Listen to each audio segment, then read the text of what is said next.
Yeah, and you can already see that snow accumulating on that boardwalk there. And yeah. I mean, it looks like what? We've got one person down there at the beach. A brave soul. I was just going to say brave soul. But we heard from Derek that he's seen some photographers. I mean, this truly is probably a sight for people to want to capture because of the rarity of this intense of a storm that the Outer Banks does see. To see snow on the beach.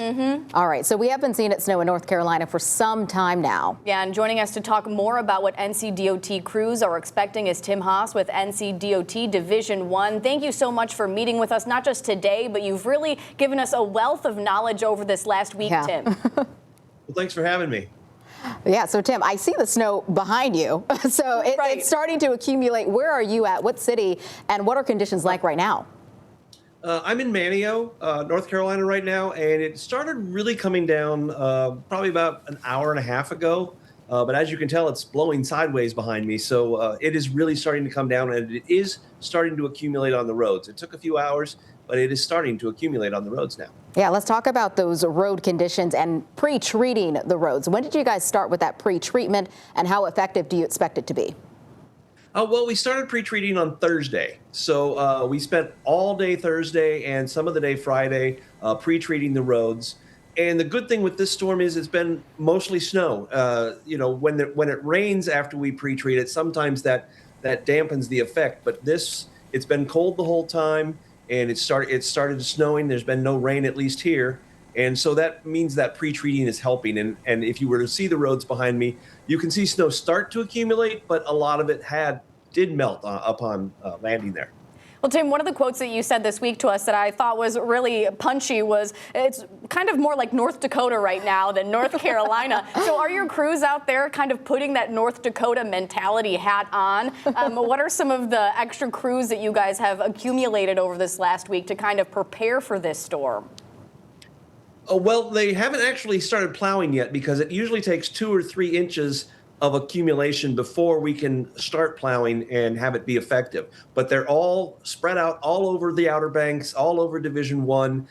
We have crews, we have contractors, and if there are parts of the state that don't get hit as hard as we do, we can call on some western counties to come help us. So we're ready to go. We're just waiting for that accumulation to get to the point where we can start plowing. And I know one concern that your division has right now is overwash. Do you mind talking to us a little bit about that?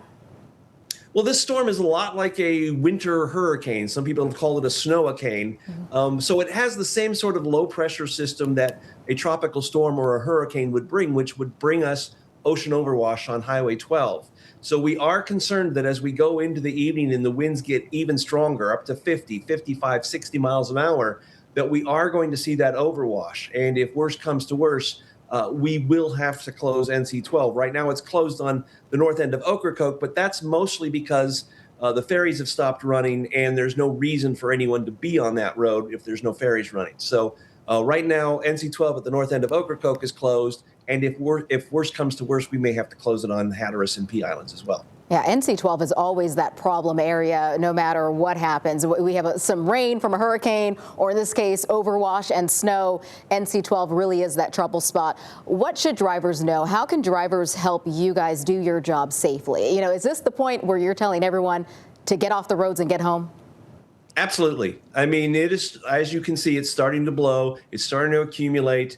People had all day Friday and some of the day today to get ready. Now is the time to go home and stay home, because once those winds get going, the visibility is going to be down to almost nothing. So you won't be able to see. There'll be snow on the roads. It'll be blowing. And if you're on Highway 12, there may be overwash as well.